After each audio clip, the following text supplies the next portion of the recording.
Bueno, hola, ¿cómo están? ¿Estás grabando? Sí, No, dejá esa parte en que yo te dé un beso. Estoy fea sí, porque el dale. peinado que tengo. Chao, amor.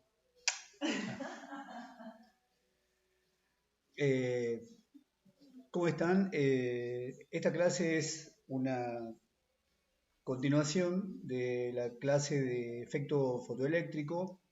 Eh, Conviene ver esa clase primero antes de ver esta, porque en realidad estamos contando un poco acerca de la historia eh, digamos que siguió la ciencia, la física, para poder determinar finalmente qué es la luz, o sea, para poder configurar las nociones o los conceptos modernos que tenemos acerca de qué es el fenómeno de la luz o de la radiación electromagnética.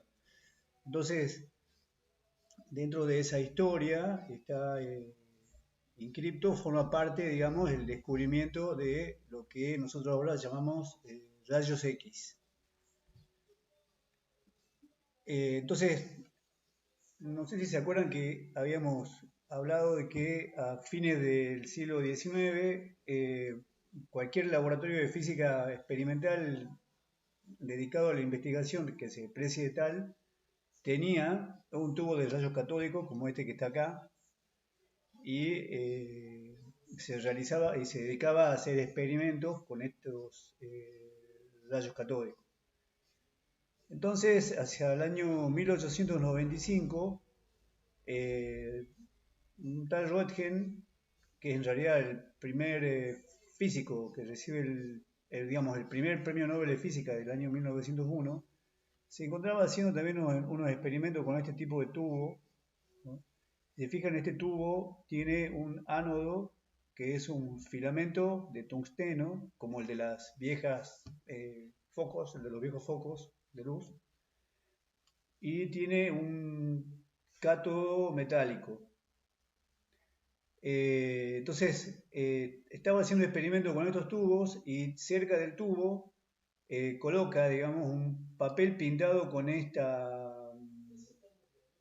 material que es platino cianuro de bario, que es, nosotros ahora sabemos que es fluorescente, y nota que este material, por ejemplo, brillaba bajo digamos, expuesto a la luz del sol, expuesto a la luz diurna, emitía esta fluorescencia, este brillo,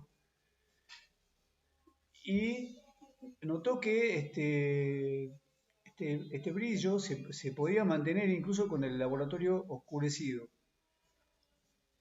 Pero si lo colocaba el papel cerca de uno de estos tubos, estando el tubo encendido, lo que notaba era que este brillo se aumentaba mucho, ¿no? Entonces se puso a hacer pruebas acerca de qué relación había entre este tubo y este papel de platino cianuro. Entre las diferentes pruebas que hizo fue, por ejemplo, acercar el papel al tubo, alejarlo, ponerle cosas en el medio, que podrían ser, por ejemplo, telas, distintos tipos de papel, distintos tipos de materiales, y llegó a la conclusión de que lo que estaba pasando era que el tubo de rayos catódicos, estaba emitiendo algún tipo de radiación que era muy penetrante, que cuando le pegaba al papel, generaba este brillo que ahora nosotros conocemos o sabemos que es la fluorescencia. Bien, entonces esta radiación que emitía el tubo, que generaba el brillo, a su vez era invisible al ojo humano. Como no sabía de qué se trataba, Röntgen le llamó justamente rayos X.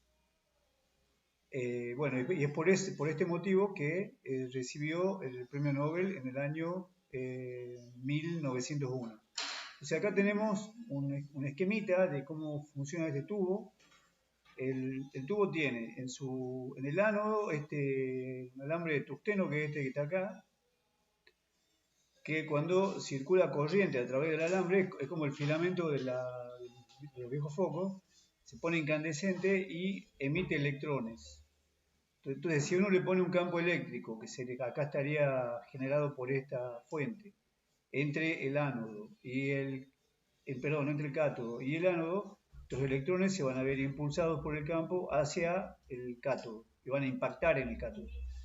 Entonces, el impacto de los rayos X sobre el cátodo es lo que genera la emisión de esta radiación. Si se fijan, es el fenómeno inverso al que habíamos estudiado cuando estábamos viendo el efecto fotoeléctrico, que es justamente en el efecto fotoeléctrico pasa lo contrario. En los experimentos que llevan al descubrimiento del efecto fotoeléctrico, teníamos un tubo parecido, solo que en vez de tener un filamento en el cátodo, tiene una placa de algún material, y esa placa, cuando es irradiada con algún tipo de luz ultravioleta, emite electrones. Entonces, en este caso, la luz incidente produce electrones. Y en este caso que estamos estudiando ahora, es justamente el fenómeno inverso. Acá, los electrones que inciden sobre la placa generan radiación electromagnética, solo que no es visible, es de este tipo de radiación que de ahora le llamamos radiación X. Bien, entonces, después de una serie de estos experimentos que hizo Röntgen con este tubo, se llegó a la conclusión de que la emisión, esta emisión de radiación que se generaba en el tubo, tenía estas características. Primero, que eran invisibles al ojo humano, o sea, nosotros no podemos ver los rayos X. Segundo, que velan las placas fotográficas, o sea, generan una impresión en la placa fotográfica. Son muy penetrantes y pueden penetrar, digamos, incluso en distancias grandes en materiales que tienen número atómico bajo, o sea, materiales livianos, como por ejemplo ahora con plástico. El plástico lo pueden atravesar fácilmente los rayos X. Pero en cambio son absorbidos por materiales de alta densidad. Por ejemplo, material de alta densidad o número atómico alto es, por ejemplo, el plomo, o por ejemplo podría ser el mercurio. Ese tipo de materiales a los rayos X sí lo absorben. Observó que se propagan en línea recta y que pueden ionizar gases. Esto creo que en realidad se había, porque se habían hecho experimentos previos, y que además es muy peligroso para todo lo que esté vivo, ¿no? Porque puede matar células. Entonces, también se observó que, en ese momento, como no sabían de qué se trataba, no sabían si de qué tipo de partículas o cuál era la naturaleza de esta radiación, se llegó a la conclusión de que esta radiación X, si es que estaba compuesta por partículas, se trataba de partículas que no tenían carga, ya que no se puede desviar a estos rayos X usando campos eléctricos o magnéticos. Entonces, estos rayos X generaron un gran interés y hubo sobre todo un gran debate entre estos rayos X, o la discusión acerca de su naturaleza, se inscribió dentro del debate que había entre dos modelos que se tenían en ese momento acerca de lo que es la luz o la radiación electromagnética, ¿no? Un modelo es el corpuscular y el otro modelo es el ondulatorio. Entonces, en eso estaban los físicos, o eso les llevó muchos trabajos y muchos estudios a los físicos y a los investigadores que se ocupaban de esto en las dos primeras décadas del siglo XX. Entonces, voy a hablar un poquito de los espectros y de rayos X, cómo se generan, por qué, digamos, los electrones al impactar sobre el cátodo metálico, el tubo de rayos catódicos, generan radiación, ¿no? Y la explicación es la que está acá en este esquemita. Nosotros sabemos que el fenómeno natural que genera la radiación electromagnética, todos los tipos de radiación electromagnética que conocemos, es la aceleración o el frenado de algún tipo de carga. O sea, una carga, cuando uno podría ser, por ejemplo, un electrón. Cuando uno acelera un electrón, este electrón va a emitir radiación electromagnética, o si lo frena, también va a emitir radiación electromagnética. Esto pasa con cualquier tipo de carga, también pasa con un protón, con un ion, ¿no? Cualquier cuerpo o partícula cargada, al ser sometido a un cambio en su estado de movimiento, genera espontáneamente radiación electromagnética, quiere decir que produce fotones. Eso lo explicamos así de esta forma ahora. Bien, entonces, con la teoría de Maxwell, con la teoría electromagnética, se puede explicar cómo un electrón que incide sobre un determinado material, por ejemplo acá en este caso, desde la izquierda, con una determinada velocidad, ¿no? Se va a acercar al núcleo atómico de algún átomo presente en el material, como este que está en el esquema, ¿no? Y al acercarse, digamos, como son cargas partículas de cargas opuestas, se van a atraer, y esta atracción eléctrica entre las dos cargas va a producir una desviación en la trayectoria del electrón. Esta desviación significa que va a cambiar la dirección y la velocidad de la carga, o sea que en este caso se va a frenar por la presencia del núcleo atómico positivo.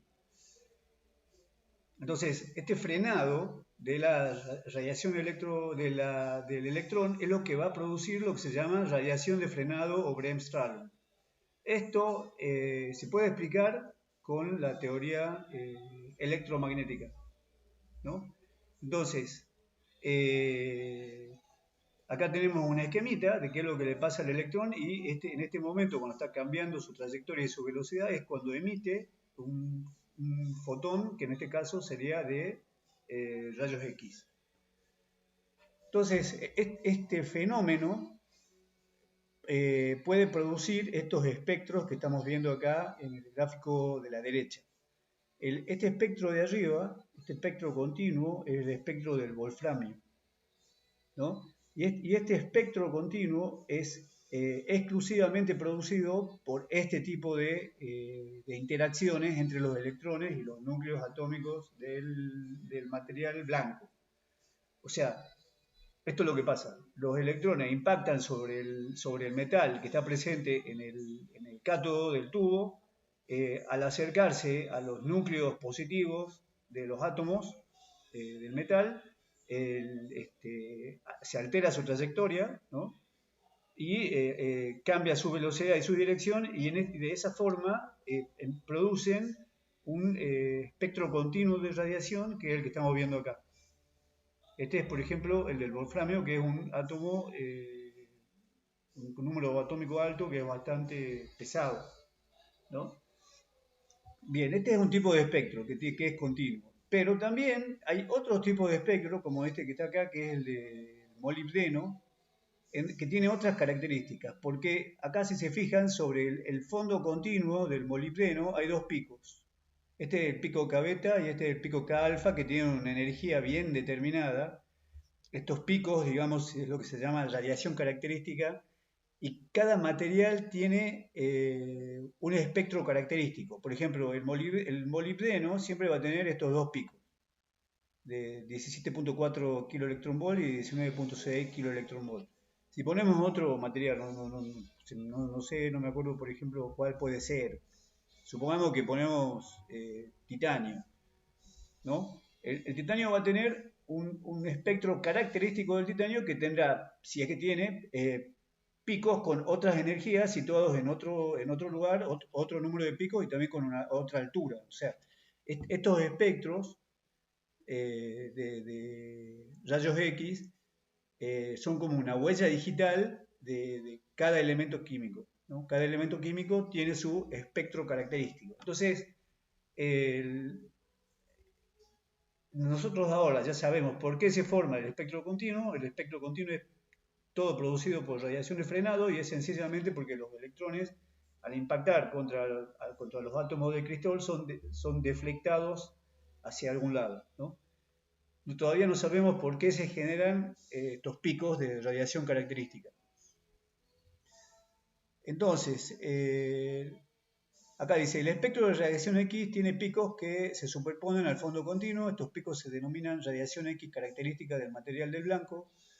Y estos se deben a este fenómeno que está descrito acá. Los electrones incidentes sobre el material, cuando interaccionan con los núcleos del material, de los átomos presentes en el material, producen radiación continua, pero también pueden interaccionar con la coraza electrónica, ¿no? Pueden, por ejemplo, la radiación X puede impactar sobre un electrón de las capas internas del átomo blanco, el átomo presente en el blanco, y puede eyectarlo, puede ionizar ese átomo. O sea, le entrega suficiente energía a este electrón como para que se escape del átomo que lo hospeda. Entonces, al producirse eso, el átomo queda excitado y para volver a su estado base tiene que liberar energía. Esta energía se libera gracias a que algún electrón de las capas externas salta hacia el huequito que ha dejado el electrón que se ha escapado, o sea, hacia las capas internas.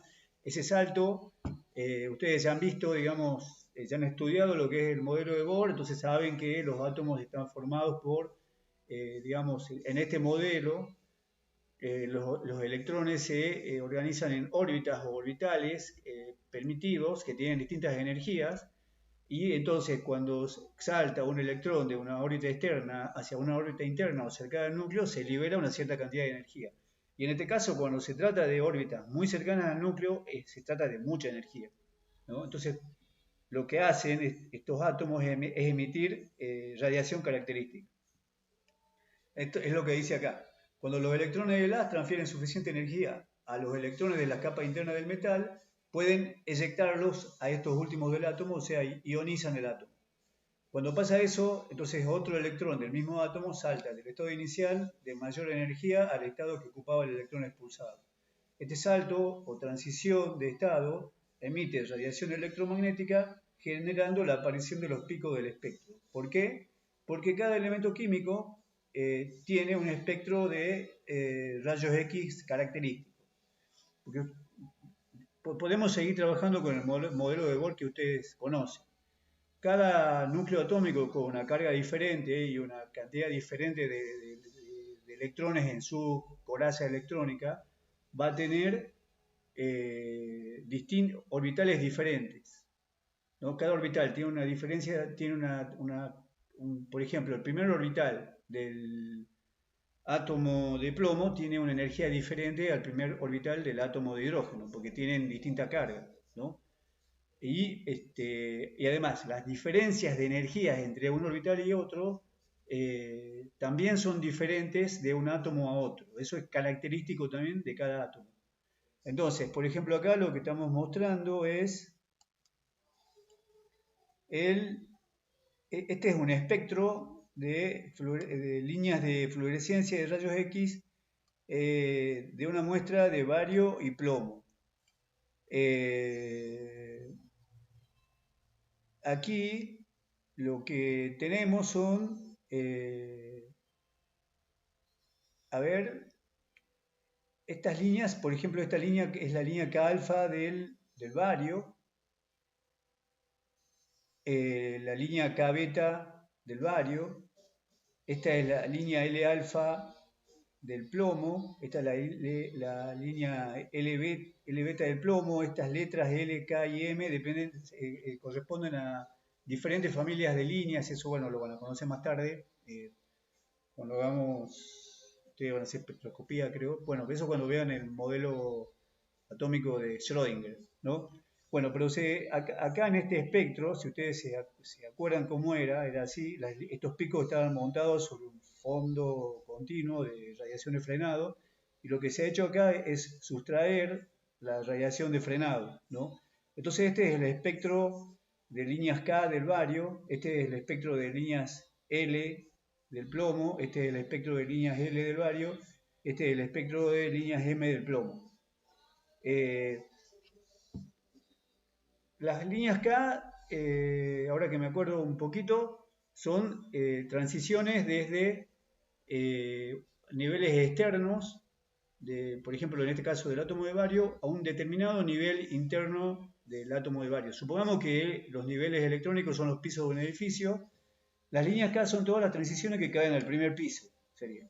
Entonces esta es una transición que viene del 9º piso al primer piso, y esta es una transición que viene del 8º piso al primer piso.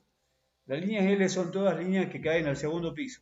Entonces, estos son unos que estaban del 8º y han caído al segundo, esta del 7º han caído al segundo, esta del 6º ha caído al segundo, esta del 5º ha caído al segundo. Y las líneas M son líneas que caen al tercer piso. Algo así era, no me estoy equivocando mucho. Bueno, pero esto, si ustedes se fijan, en realidad viene a ser una verificación o contundente de lo que del modelo atómico, como por ejemplo como el modelo de Bohr. Y además también esto, al revés que este ejemplo, que el ejemplo anterior de la radiación de frenado, acá digamos lo podemos explicar a la radiación de frenado con el modelo ondulatorio, acá no. A este fenómeno, para entenderlo, hay que pensar que los fotones que está emitiendo el átomo son partículas, no son ondas, ¿no? Son partículas cuya energía depende de su frecuencia. O sea, esto es una confirmación del modelo de Einstein. O sea que esto nos está diciendo que la radiación de frenado es una onda, y esto nos está diciendo que la radiación característica de un átomo es un fotón o un quantum. O sea que la evidencia que vamos recolectando sigue siendo contradictoria. No podemos decidir si finalmente la luz es un corpúsculo o está compuesta por corpúsculo o está compuesta por onda.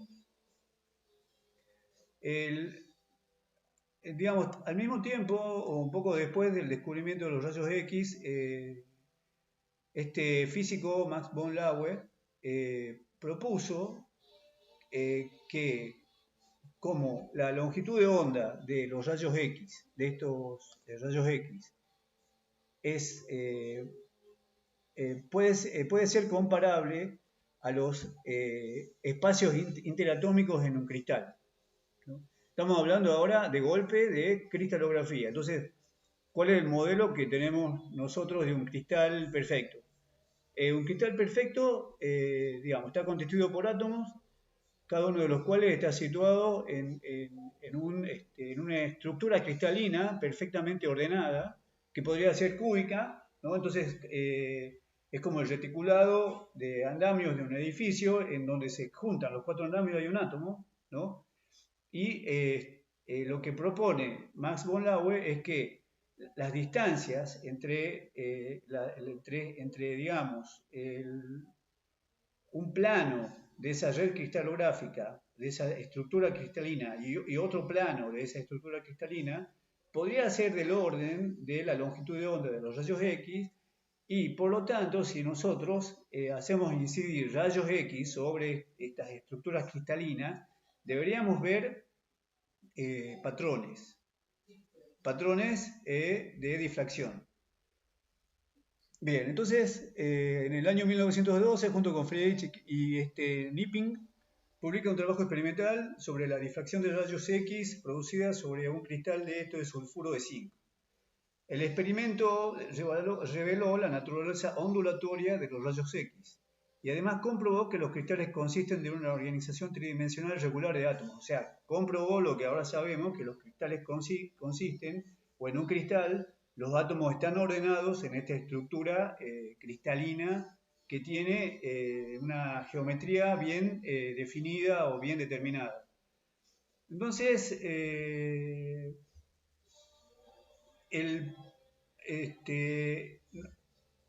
aquí entran en la historia los Bragg. Los Bragg son el papá Bragg y su hijo Bragg, que se pusieron a hacer experimentos con esto y a estudiar estos patrones de difracción. Y ellos son los que proponen que el patrón de difracción que se observa cuando uno hace incidir rayos X sobre un cristal se debe a las reflexiones de las en diferentes planos sucesivos de la estructura cristalina. O sea, este patrón es una consecuencia de la interferencia de ondas reflejadas en planos paralelos y adyacentes de átomos de modo semejante a la forma en que la luz interfiere al incidir con cierto ángulo sobre un vidrio con caras paralelas. Entonces la explicación es esta que está acá, ¿no? Este sería los átomos digamos, de un plano de la red cristalina. Esto sería otro plano de la red cristalina. Esta podría ser la superficie del cristal. Entonces, cuando uno hace incidir rayos X sobre esta muestra de metal, los rayos X van a ser una reflexión elástica, un choque elástico en cada uno de estos núcleos, ¿no? Y van a ser reflejados, sería. Entonces, la diferencia de camino entre estos haces reflejados en diferentes planos van a generar un patrón de difracción como este que está acá, ¿no? Acá lo que tengo es el ángulo y acá la intensidad y se ven estos picos, ¿no? Este patrón de difracción se genera en esto es un difractómetro, ¿no? Acá tenemos, este es el tubo de rayos catódicos, de acá, esto emite rayos X, se lo colima, se lo hace pasar, digamos, a través de un filtro que te deja un haz colimado, colimado es un haz cuyo, digamos, donde, bueno, digamos que son fotones, no debería decirlo porque se supone que todavía no sabemos qué son, pero todos se mueven en forma paralela en la misma dirección, ¿no? Este haz de rayos X incide sobre este cristal, que sería este, ¿no? Y se generan estas reflexiones, y acá ponemos una cámara de ionización, que la cámara de ionización, cuando le están llegando rayos X a la cámara de ionización, se producen destellos. Entonces ahí así de esa forma se puede saber si, por ejemplo, en esta determinada dirección están llegando rayos X, ¿no? Entonces, supongamos que ahí le están llegando, vamos a ver que la cámara destella. La corremos un cierto ángulo, deja de destellar, quiere decir que acá no están llegando. La corremos un cierto ángulo más y acá vuelve a destellar. Estos destellos son estos picos que están acá representados en este esquema, ¿no? Y eso tiene que ver con que para ciertos ángulos la interferencia constructiva entre estos haces reflejados en diferentes planos cristalinos puede ser constructiva o destructiva. No sé si han visto eso, si lo han visto. Lo han visto ustedes el año pasado en el laboratorio de física. Bueno, pero ahora esto está pasando con rayos X. Ustedes lo conocen con la luz y con dos rendijas, y está pasando ahora con planos cristalinos de una estructura o de una red cristalina de un metal. Entonces, este fenómeno es muy utilizado a partir de ese momento hasta ahora, se lo sigue usando para, digamos, obtener estos difractogramas, con los que nosotros lo utilizamos ahora para conocer, digamos, las características geométricas de la red. Nos sirve para saber, por ejemplo, cuáles son los parámetros de la red. El parámetro de la red es la distancia, por ejemplo, la distancia entre átomos, por ejemplo, en una red cúbica A, B y C son los tres iguales, ¿no es cierto? Pero puede ser diferente, porque una red puede estar ordenada de diferente forma. Digamos, la celda unidad puede ser un cubo, puede ser un romboedro, puede ser, aparte de romboedro, puede ser un prisma. Algunas veces el prisma está así, torcido así, ¿cómo se llamaría esto? Bueno, no me acuerdo. Bien, para conocer la geometría y los parámetros de esa red, se usa, digamos, los difractogramas y esta técnica. Bien. Para eso lo usamos, pero ahora en ese momento, este fenómeno lo que nos está diciendo es que los rayos X son una onda.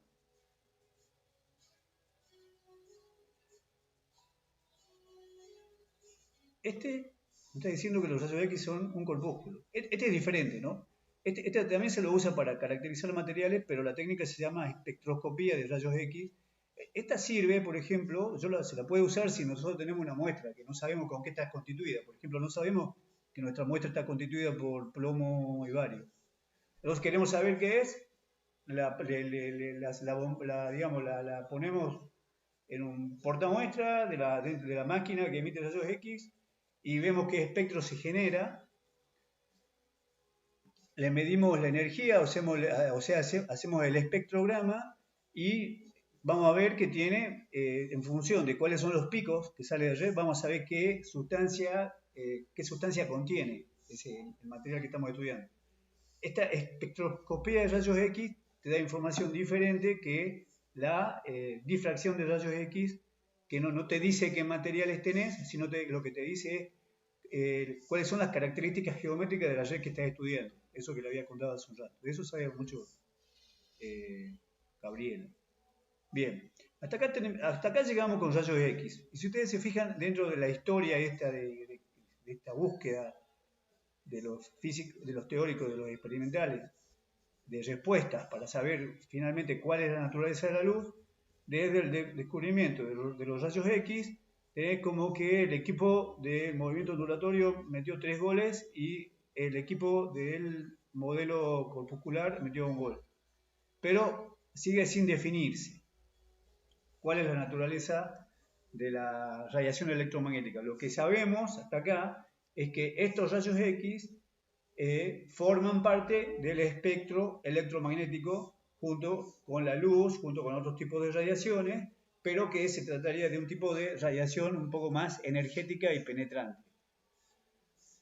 Bien, entonces ahora vamos a entrar al último tema, que es el del efecto Compton. El efecto Compton, este tema creo que es el que termina definiendo, no es que termina definiendo el partido, sino que, bueno, este fenómeno del efecto Compton es un gol del equipo del modelo corpuscular.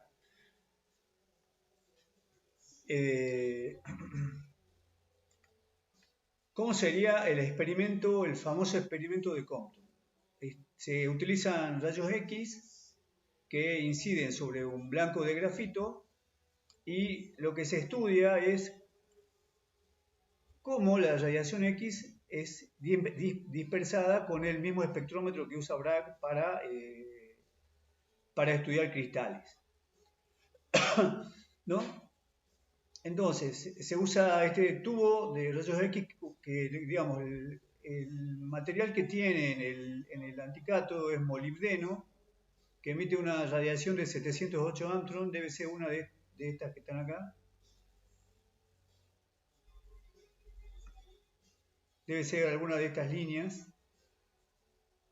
¿no? La que está usando Bragg tiene molibdeno en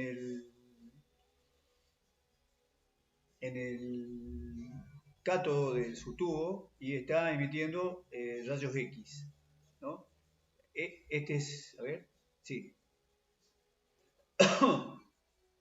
Es el mismo, bueno, muy parecido al otro esquema. Tenemos acá el tubo de rayos X, el colimador, la muestra de grafito que es impactada y los rayos X que son dispersados por el grafito pasan a través de un colimador y van a un cristal y de ahí a la cámara de ionización. Entonces,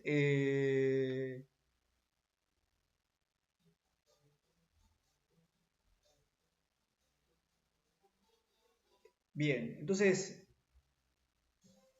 lo que se observa es que en función de este ángulo, los rayos X dispersados tienen una longitud de onda o una energía diferente.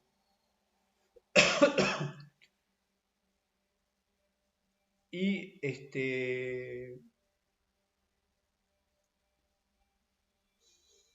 van a producir digamos,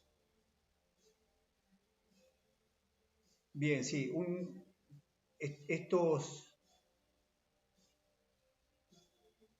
digamos, estas componentes que tienen diferentes longitudes de onda, yo digamos, a este colimador lo puedo colocar a distintos ángulos. El ángulo, ahora acá en este caso el ángulo θ sería 0, 45, 90 o 135 grados, que es lo que está acá, ¿no?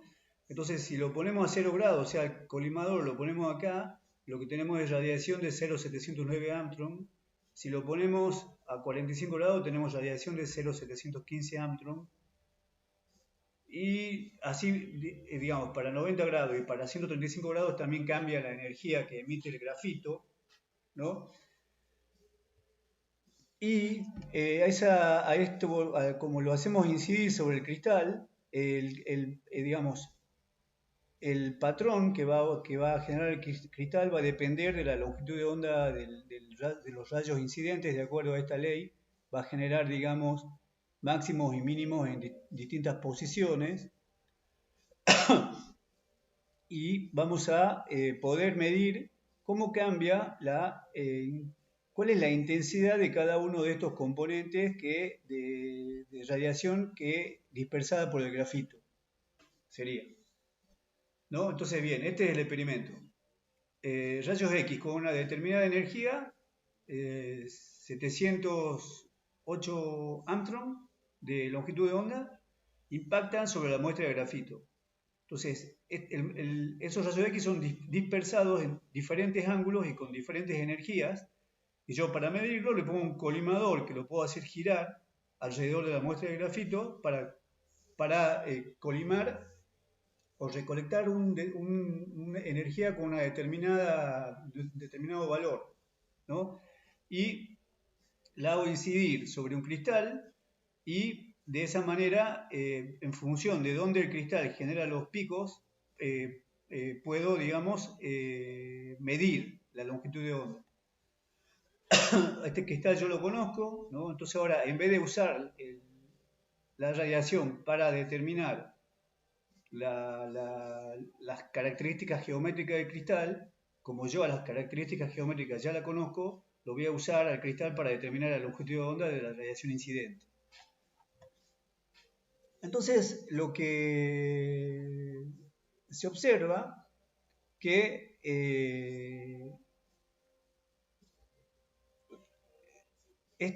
la radiación emitida, como les había dicho, tiene una energía que depende del ángulo. O sea, por ejemplo, la radiación que sale hacia adelante, esta que sale hacia adelante con ángulo igual a θ igual a 0, sale con la misma energía que entra, pero la radiación que es emitida con un cierto ángulo, dispersada con un cierto ángulo desde la muestra de grafito, va a tener energías diferentes, es decir, cercanas pero diferentes.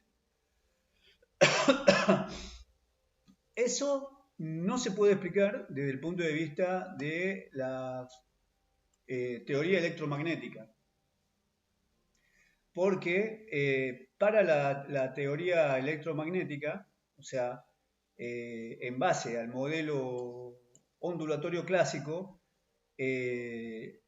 la única interacción posible entre un haz de radiación electromagnética, que sería, se lo entiende como un tren de ondas electromagnético, y un electrón, la única interacción posible es la que está descrita acá.